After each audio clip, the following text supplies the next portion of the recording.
Hey there, everybody. Welcome back to another episode of Solo Sessions. I'm your host, Ben Canute, and I guess to catch you up on a little bit of what I'm doing, I hope you're recovering from the World Championships hangover that we all have. Amazing race. Going to get into, I think, what I am going to try and take away from this race, because I think we can always learn from how others are racing, how they perform, and just the different dynamics of the race. In particular, if you're a professional looking at other professionals racing, but at the same time, even if you're an age grouper, you can always learn from the professionals racing, because our entire race is put on display. All the mistakes are seen as well as the triumphs. So I want to try and break it down a little bit, but I guess just a quick little catch up, because I kind of want to go into more depth about what I'm doing in training, just some of the sessions I've done, how the body's been feeling, all of that sort of stuff, maybe in the next week or two as we go into the World Champs in Marbella,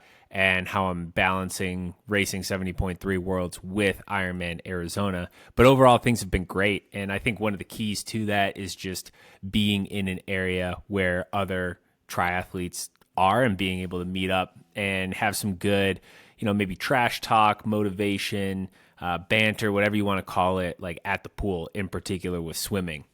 I was always somebody who rolled my eyes at Boulder and thought it was very cliche for a triathlete to go live in Boulder, because it just seemed like, oh, that's the easy thing to do. That's what all the triathletes are doing. And I was a little bit skeptical on, altitude. How good is it actually for you? Is Boulder really the best place to train? And while I'm not located in there, I'm at least close enough that I have access to all of the resources. And honestly, I've just been loving it here. I love the fact that I can go to Julie's swim group twice a week, have some motivation get in. Between those two sessions, it's anywhere between 9 and I'd even say 11K. Sometimes if it's two big sessions. So that takes out pretty much half or even a little bit more of my swimming for the week, which is a huge mental load off. So I think that's been really nice to keep that fire burning, kind of get the competitive juices flowing a little bit. You're racing, other professionals, world champions, there's Olympians, Olympic medalists that go there. So that's just a really cool dynamic, I think, to have here. And it's kind of kept the fire going for the season, in particular through those first few months where really my body just hasn't been always doing what I want it to do. And now I'm at a point where I feel like it's listening to me. And I just think that's one of the coolest feelings. And I'm not going to get too deep into this because I kind of want to go through and really analyze this women's race and share some of my findings or my observations with you guys. But I finally feel like things are clicking. I know I've been saying that for the past few episodes, but it just seems like every week Neil can throw whatever he wants at me and I'm able to go out and execute, which is just an awesome feeling when you feel that strength. So I have been kind of laughing. It's like a little bit of a joke, just like I feel super fit. Am I super healthy? I don't know. Like that's up to maybe somebody else to decide if being a professional is by any means healthy. But I feel like I've been optimizing a lot, have gotten to a good space where the training demands are high enough that I'm getting these adaptations, but they're not absolutely wrecking me. And we're able to keep pushing it further and further. So kind of in crunch time for the last couple weeks here, but enough about me. Because as interesting as that is, we had one of the most interesting races on the Big Island that we've seen for a while. And I think we kind of fall into a habit of saying it's the most competitive field and the best race we've ever seen because it's right now where we live all the action and then we kind of go on. But I do think people will be talking about this race for a while because it really highlights some of the extremes that you go through when you're racing in Kona. So I will say we can start kind of before the race even starts, where my two main takeaways when I was going through the race and keys to Kona, like what should you do, were heat management and cooling, and then also energy management. So between taking in all your calories, being able to fuel yourself for the entire Ironman, that kind of pacing also kind of goes into that. And then heat management kind of they go hand in hand, I think. So you have to make sure you're able to consume the right amount of carbs and energy that you need for the race, as well as pace yourself correctly and make sure you're managing all of the heat that's coming off of you. So like I said, before the race, it started because cloud cover came in and there was rain. So I think that lulled a few people into some complacency a little bit, or it goes to the back of your mind that maybe it's not going to be as big of an issue early on in the race because of the rain. And I experienced that my first race last year in Kona because we had a little bit of sprinkling on the course on the first part of the bike. And I'll say the first half of the bike was not super warm for us because of that cloud cover. But then on the way back, clouds recede, sun comes out, and any moisture that came down is put up into the air. And so it's super humid. So there's a possibility, and you're never really going to know. This is all speculation unless you actually talk to somebody and they might say, okay, this is what I did or didn't do beforehand. So you're kind of speculating, but rain before the start of the race could have caused some of the women to maybe relax a little bit on their cooling strategies. Now, I would say most of them are pretty seasoned and probably would have been structured enough and disciplined enough to still try and do all of the cooling things that they needed to do. I think Kat Matthews was in an ice vest, and she had ice in her helmet, so they didn't really change their plan for the day. However, sometimes even when you can't feel that heat and it just feels a bit cooler, it's that sneaky humidity that really gets you. The old dad saying, it's not the heat, it's the humidity that will take it out of you. And that is it. You don't always feel that on the bike, but it's slowly sapping your energy. And I'm going to keep referencing the core temperature throughout the day. We all sit at 98.6-ish degrees Fahrenheit. I think it's 37 degrees Celsius. It will slowly go up when you do exercise. And it might get stable at some point if you keep it easy, but you continue to go and your body puts off heat. It builds that up as you're going. You just get warmer as you work out, and then it puts it off. But it can only do that at such a pace. And the evaporative cooling is what really helps you cool your body. So when you're in the dry heat, that is, the moisture wants to evaporate really quickly because there's not as much moisture in the air. In the humidity, it's a lot harder for your body to cool because that's our main way to cool down is through sweat, which gets evaporated into the air. That's why when it's high humidity and even lower temperatures, you can still overheat. And you could overheat when it's cool out too, but like that humidity and that wet bulb temperature that World Triathlon ITU loves to reference is so important. And this is something Alistair Brownlee's done a lot of work on this, I believe, on the Olympic side. So he's seen a lot. He's part of some board, I think, with the IOC and the athlete board, maybe. I'm going to get that wrong. But I've talked with him a bit because we were all in Singapore and some of these other races that this wet bulb temperature is super important because you get into warm water. Kona's not particularly warm, but I think it was 81 degrees, which is not cold by any means, so you can start overheating in the water, and it becomes impossible at a certain point for your body to cool down in the heat. So when that heat and humidity reach a certain level, it's your body is just going to constantly keep raising its core temperature, and as that core temperature gets higher, it's essentially like starting to get a fever. I think we're honestly racing probably at a low-grade fever, if not just a straight-up fever for a good portion of some of these races. And then it crosses over. And just to give you an example, I was going to maybe talk about this a little bit later for the run, but just while we're on the topic, my core temp, when I measured it with the core sensor. And so it's been a bit sporadic for me for how often I've actually used it as the temperature has been coming down in Colorado, but I put it on in Augusta to gather some data, and my core temp peaked at 105 degrees Fahrenheit. And so we'll just do a quick Google here for what 105 Fahrenheit is in Celsius. That's 40.5 degrees Celsius. And I mean, if you took your temperature and we're going to go to the hospital, and that was not, outrageous for me. I definitely felt warm, but I didn't feel like I was drastically overheating. I don't think I was functioning at my best at, that 105 or 40 degree, zero point 0.5 degrees Celsius, whatever you want to use.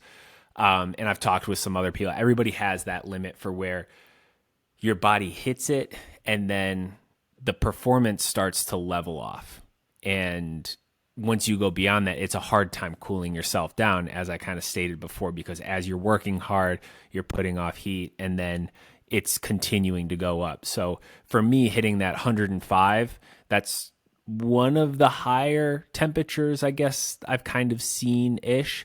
And then, but yeah, I mean, if you took your temperature at 105 degrees, you would go straight to the hospital because you're essentially going to boil your insides after a while. And so that is what one of the main dangers is. You sustain a high temperature for a long time, and all of a sudden you put yourself basically, it's extreme, but like liquefying your organs. And your most important organ, arguably, is your brain.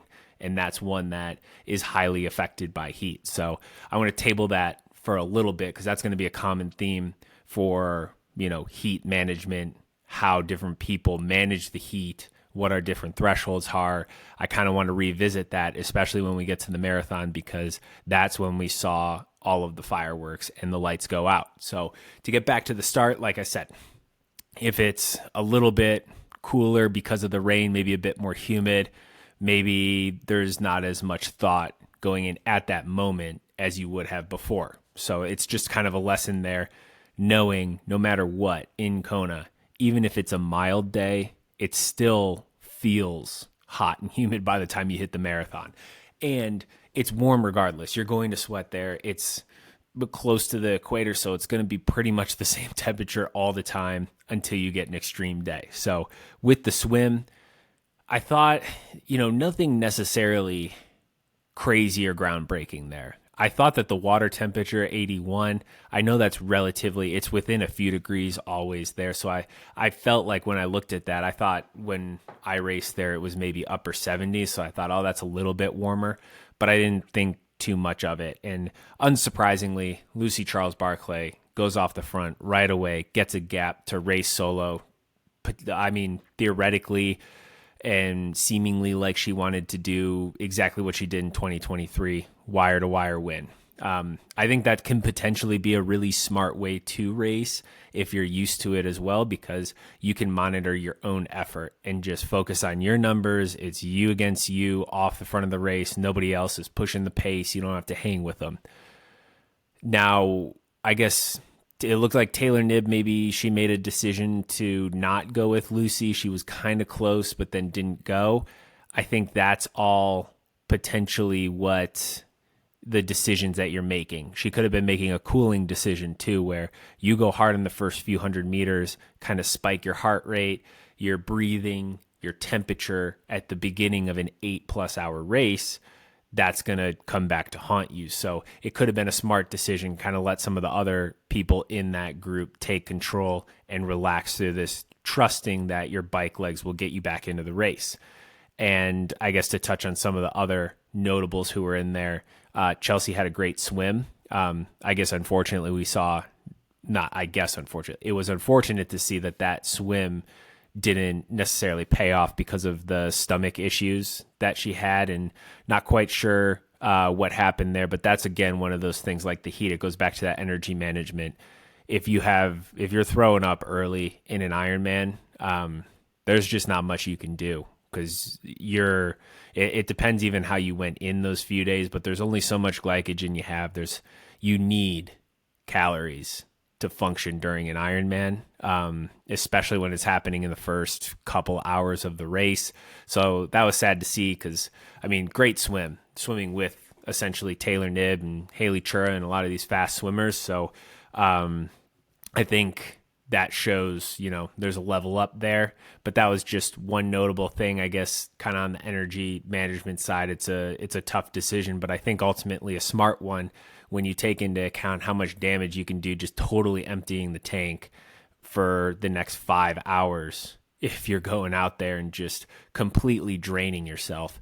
So Then the pack behind that had Solveig, Kat, and Laura, and they were about 6.5 minutes back. So that was quite a lot to make up. I don't know if it was necessarily, I think a lot of people expected, and maybe myself included, to have Kat up just a little bit further. But I think the way these groups split, in kind of listening to some others talk and kind of watching the race and trying to see, like, when you have somebody who separates off the front so early, everybody else kind of settles into their pace pretty quickly.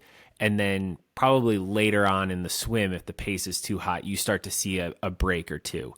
If you slowly ramp up the swim and you have that ability to really push the second half, maybe there's a few more splits that can happen when then we might see, 5 packs instead of like 3 main ones, with like Lucy, or 2 main ones essentially, because you saw Lucy off the front, the Taylor Nib pack, and then like the Kat Laura Solveig pack back there. There's some people in between, but when you see those kind of main groups, I think everybody kind of sits and settles in. One person has decided to take the lead for that pack, and you're kind of stuck with those persons' swim ability unless you want to go so much harder. And again, when you're trying to manage everything for an Ironman, and maybe especially if you're in that backpack, you don't want to go and exert yourself in the swim. It's not going to make a difference if you're 1 minute, 2 minutes, a little bit further back. Now, I mean, that's kind of oversimplifying, but the effort that you need to try and close that gap is going to affect your major strengths, which are your bike and your run. So you want to train your weaknesses, but race your strengths. So I think Laura, Kat, Solveig kind of did the smart thing, especially. They're sitting in that pack. They know it's maybe a bit too comfortable, but what are they going to do? Take away their strengths later on in the race just to try and push that swim pack 30 seconds faster? It wouldn't have made any sense. So I thought that was just, I guess, some interesting dynamics there. We saw Lucy get out to the front, and I thought, like, I was checking in on the race, I feel like she really hammered that first part of the bike, and almost to create separation from everybody to establish herself at the front. Again, I don't know what a lot of the race plans are. Like, and sometimes, like, people will share more than others. Like, I know last year it seemed like Sam Laidlow's race plan was to push super hard at the beginning and then settle into a very strong pace. And that was how he created separation and got away from us. I feel like that's kind of how some of these dynamics happened. You had Lucy going off. It looks like Taylor held back because she had a massive close on Javi. And then the other pack basically just rode their race. I mean, I know that there were a few who did some flyers out the front, like Marjorie. I think she was hammering and Laura was chasing her. So those pack dynamics, I think there's 3 ways or 3 different situations here where there's extra energy expenditure that, you're burning more carbs, but more importantly, you're spiking that core temp. If Lucy's deciding to push super hard at the beginning of the bike, all of a sudden that effort accumulates over those first 30, 60 minutes, and you see this slow rise in this core temperature if you're pushing over maybe that threshold. With Taylor kind of hanging back, that could have been the smartest move. Now, she did put in an effort probably on one of the hottest parts of the course because you're going uphill. It depends. Like, I think at that point, it was maybe a bit of a tailwind. If it's a headwind, that's a bit different because you have that cooling effect. But it wasn't there was some wind over in Javi, I believe, but it wasn't like a particularly like crazy windy day, just windy enough. So this is speculation, but she puts out the energy there and kind of potentially spikes some of her core temp in that section. Now, she did play it smart, and she made the pass and then stopped and got her nutrition and fluids and all that she needed at her special needs. Lucy also had a penalty. So there's that push to maybe try and create a bit of a gap and a buffer for when Taylor is going to eventually overtake her again because she's got to stop at the penalty tent. You have to wonder, she's probably playing math games in her mind going, where is Taylor? Where do I think Taylor's running is? Where do I think my running is? Did I want a gap off the bike? Did I imagine coming off the bike only X amount behind her or in line? So she's kind of taking these calculations into effect where how am I managing all of this? In the penalty tent, you can dump water over yourself. You can kind of get some cooling going there. But it seems like, there's some extra stressors in this year for Lucy than there were in the past. Now, Taylor managed to get away this time. She did not have a penalty versus she did last time she was here in 2023.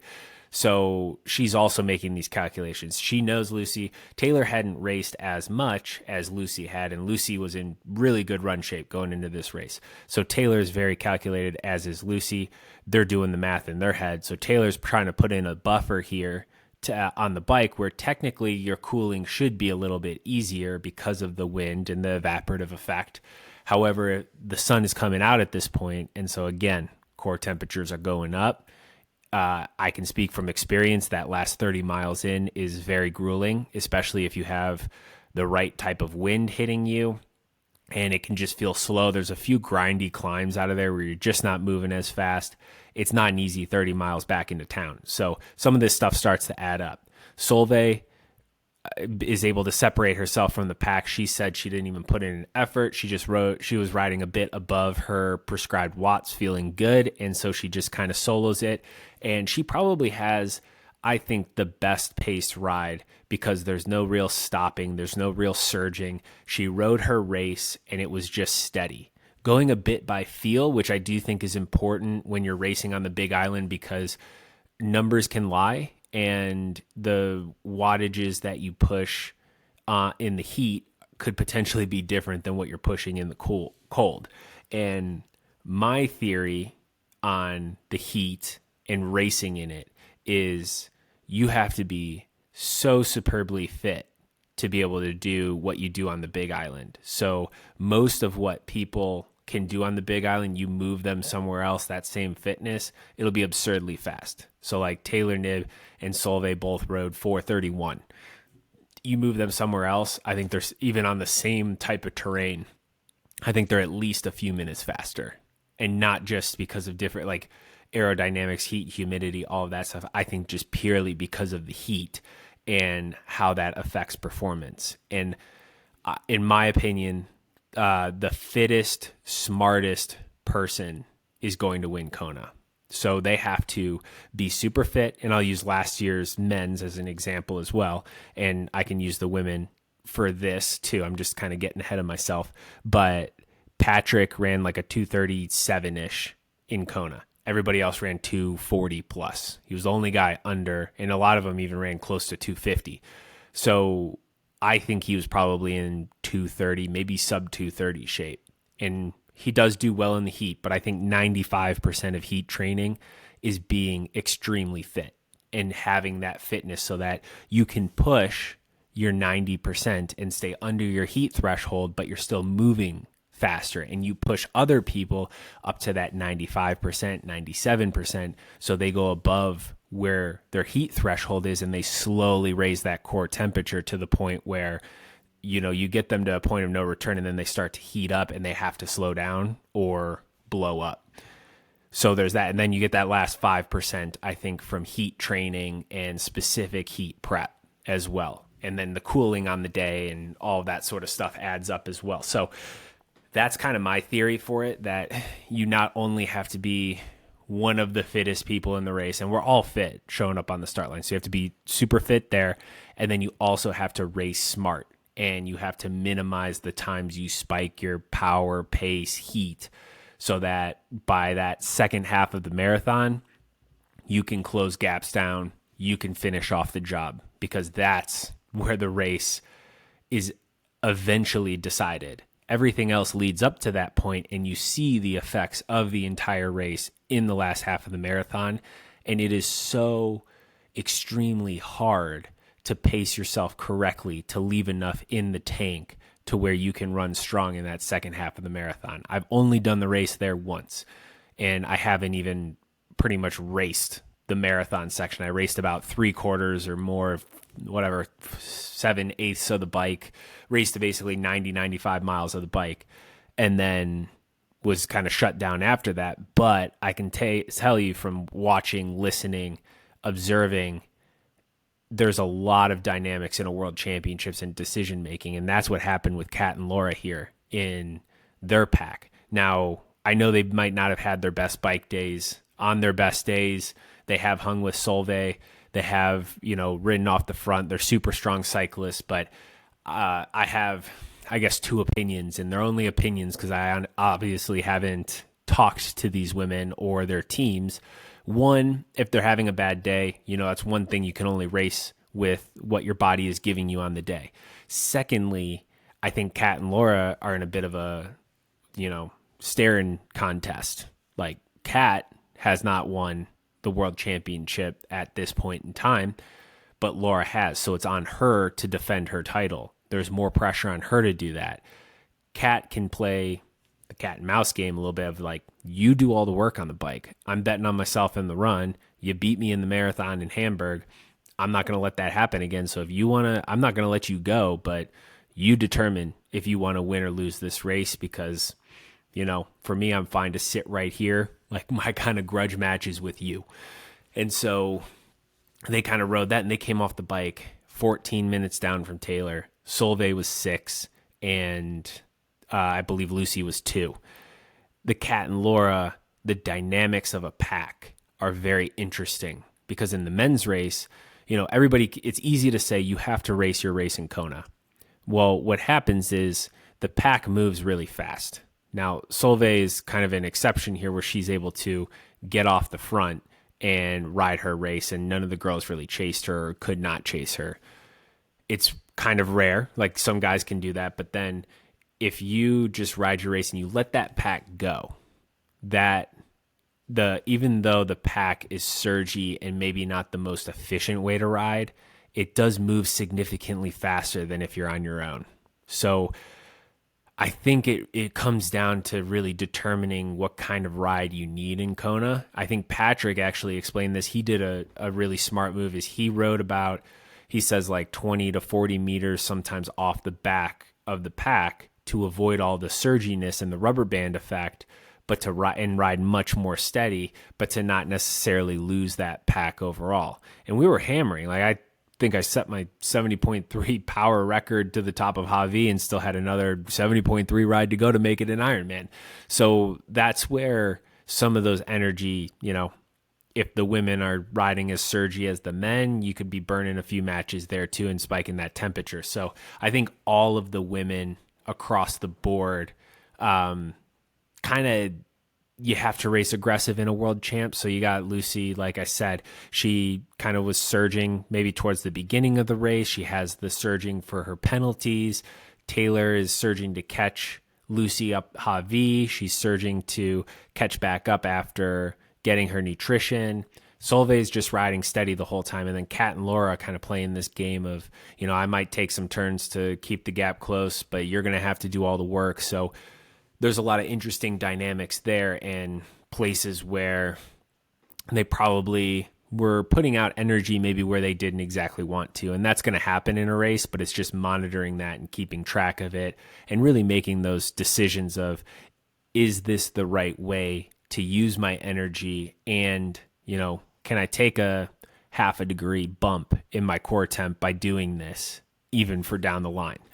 So then on the run, I would say we had 2 huge movers, and those first miles on Elite E are people always run them fast. I mentioned it last podcast. I've stood there and then you watch people blow up. You can't run super fast there, and that's the hardest thing to not do because you're psyched up. There's a bunch of people. You want to attack the marathon. You might be feeling good coming off the bike, or you might feel awful and you just want some momentum. There's a lot of reasons to run fast, and it takes patience to not. So like those bike dynamics all add up.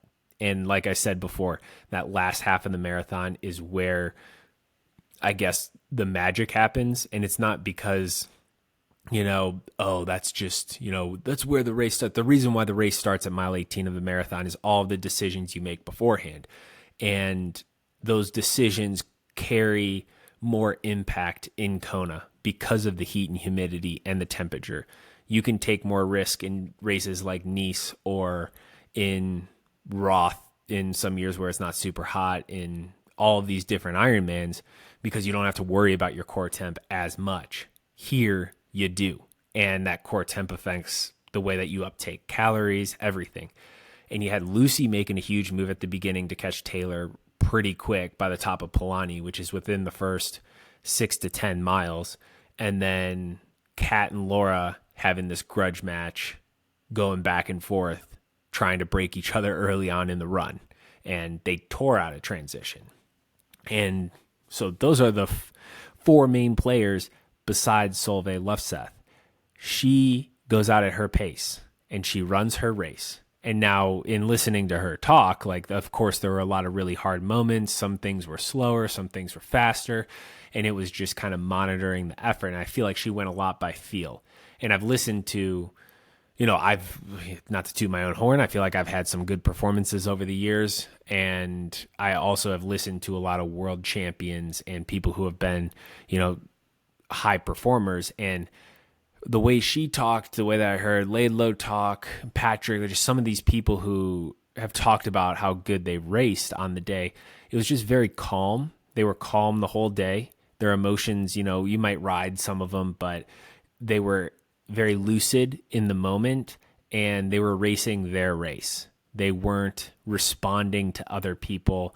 They might respond to some of the dynamics in the race, but they were also kind of aware. Like Solveig said, she was happy with third and then second, and she almost had to like trick herself into getting up and going and pushing harder for first.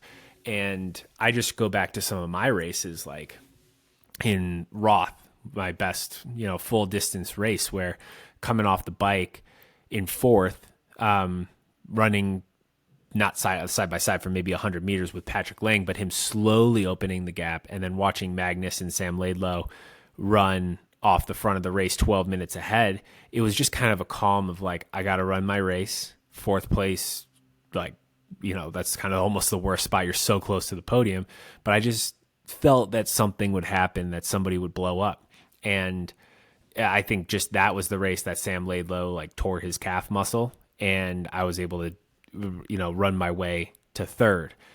That's kind of, in similar fashion to Solveig. She's just in her race, pumped that she's in third. These two women out front are duking it out because when Lucy makes the pass, gives the pat on the back, Taylor doesn't let her go. And she comes back and goes. And now at this point, this is where they're taken out of their kind of race early on in the marathon.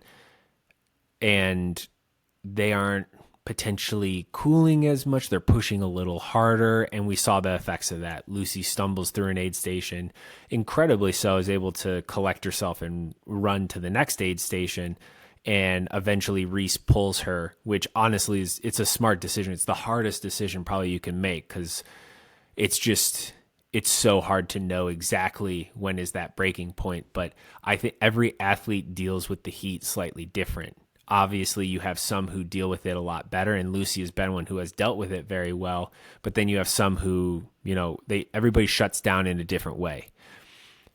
Lucy, like when you start to see the heat wobbles like that, even though she was able to regroup it, it does not mean that she's still okay. Because then you watch Taylor, who takes the lead, is running. Solveig's starting to catch her. And then in that last aid station, essentially before Palani, the lights just go out. Like her legs stop working. She has to sit down. And I have watched a lot of people go through and have thought about this because, the way that my body works in the heat, I'm not 100% sure I could get to the point where I would pass out in there. I think a lot of my other bodily functions and stuff, just the way that my body responds to the heat, I think those would shut down before I got to the point where, the lights completely go out and you're passed out on the side of the road. And we didn't see the women necessarily pass out on the side, but, you're getting close to that point. And maybe that's just an area I haven't pushed exactly to, but you look at people like Alistair Brownlee, Johnny Brownlee, and Kona, even a number of people have gotten themselves to that point where, their brain is able to their brain is able to override their body just shutting down. Like, I feel like there's a lot of things that slow me down that are out of my control sometimes before I'm able to, like, the lights, like everything starts to go black. I feel like it's hard to explain, but like there's for them, their brain is just overriding and they're still functioning almost in the same capacity that they were. Maybe they're starting to get slower, but their form, the way that they're moving, they're still moving forward instead of like being forced to a walk or being forced to, completely just stop. And when that brain, when you're able to override your body that way, that's what brings you so close to that passing out and to the body temp getting so hot. Because I think for there's a good number of people too, your body temp goes up just like that, and you're forced to walk. You maybe are throwing up before that happens. Like I've had situations in the heat where I'm throwing up, and I almost can't continue like that because all of my nutrition's gone. I'm starting to shut down. Like I said, in other ways, like I can't absorb the calories because of that heat and how hot I'm getting, instead of still being able to absorb it and then pushing hard and having that temp climb higher and higher and higher. And so that's where I think it's a really scary situation, and something that, unfortunately, I think we're really going to have to address in the future, because Kona is there every year, and the way the racing is panning out, it's going to cause a lot more of this, because there will be certain athletes who race Kona who maybe they end up throwing up on the side, or they stop before their body temp gets too high. And then we're going to have situations like Lucy and Taylor where somebody is either going to have to make a decision for them, because Lucy's honestly like, and I'm not there, I'm not talking to her, but you're not in your right mind when you're racing to make the decision to drop out every single time. I mean, if you're throwing up on the side of the road and you're walking, like, okay, maybe you can make the decision then.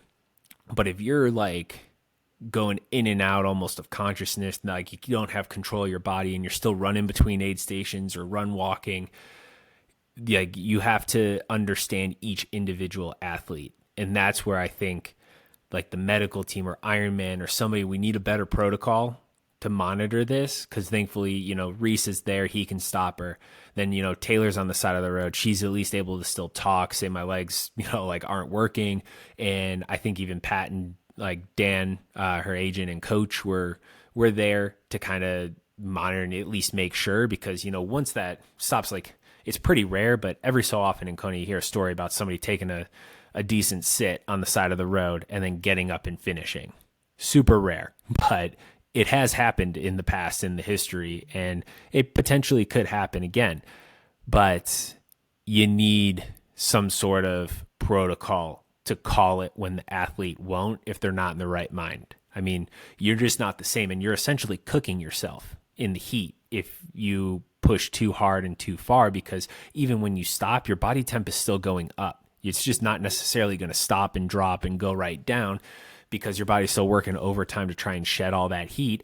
And you can't just shock it by jumping in an ice bath, because that's the exact opposite. Like it's kind of like hypothermia. You don't just put somebody, straight into a sauna when they're hypothermic. So that's where there's that theory, like, being super fit and also needing to be smart on the day. Like they raced the race, and they were both prepared to drop out before they were prepared to lose. So there's a lot of respect there, but I think there's also this sidebar of not every athlete handles this heat the same way. And what are we going to do to kind of protect the athlete and also the integrity of the race? Because obviously you can't just make a rule like, oh, you sit on the side of the road, anybody can pour ice on you, and then you get up and keep going.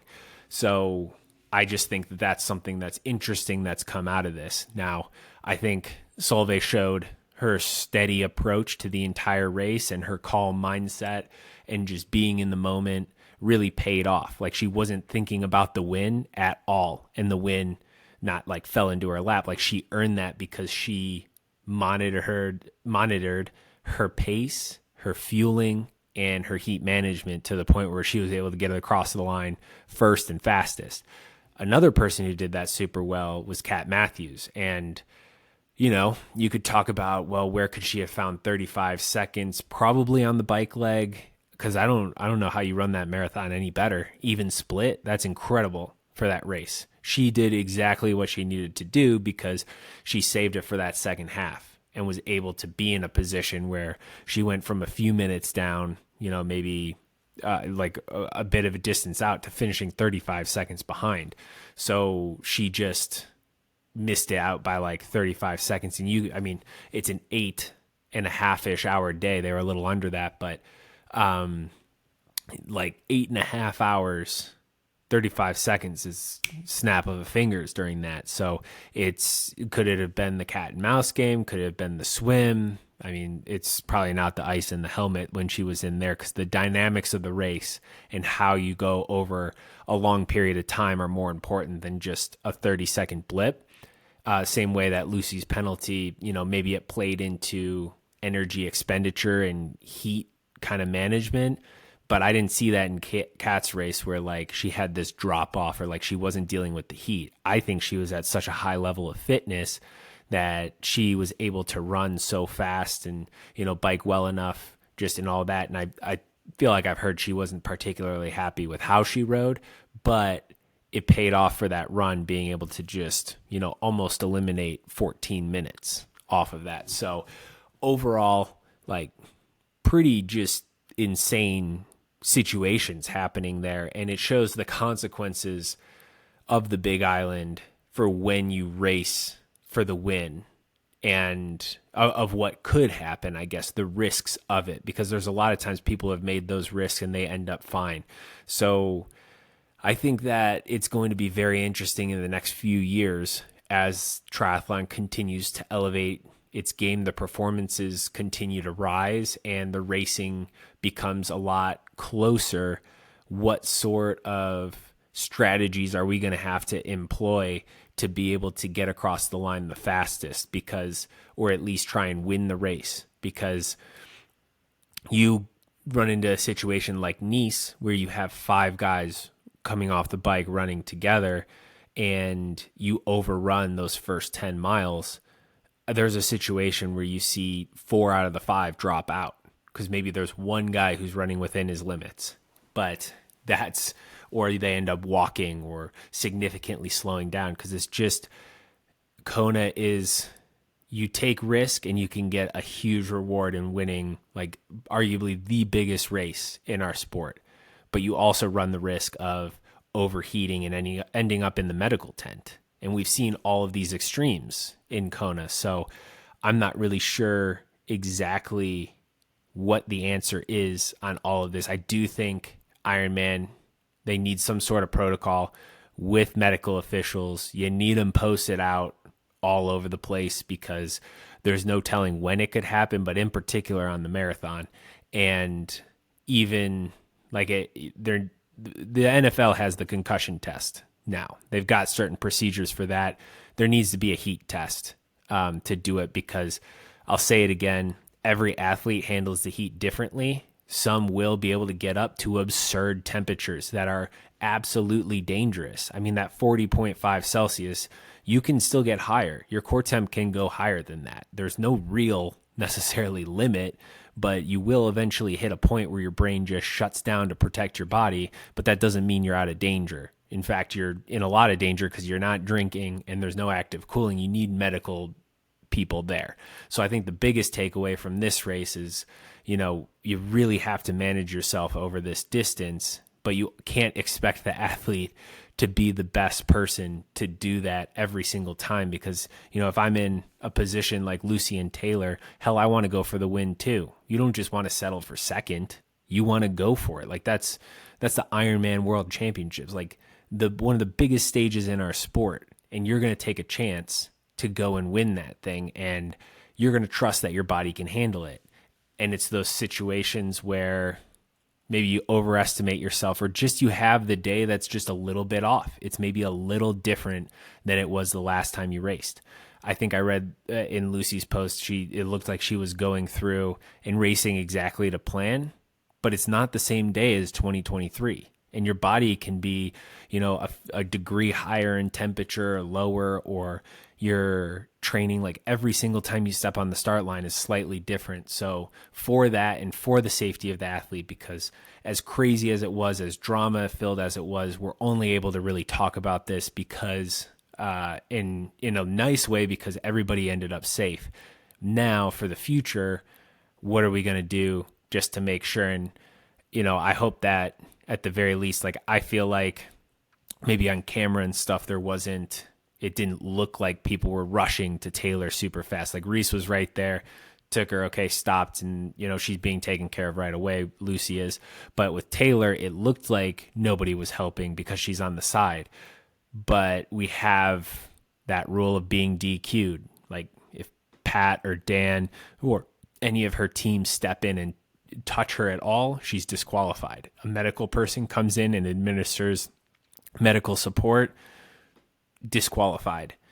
And the second worst thing to a medical person not stepping in quickly enough is a medical person overstepping and coming in too soon, and the athlete just, having a different type of cooling or just walking the aid station or something. So I think this is something, because of two of the top athletes dropping out because of that, is going to be discussed and hopefully have some sort of protocol in place. But I think that's just, my two keys to Kona: maintain energy conservation and heat management. And then on top of that, just, kudos to all the ladies battling out there, because that was an insane show. I think triathlon is in such a good spot with the passion and the strength of field we have, from men to women, everything in between.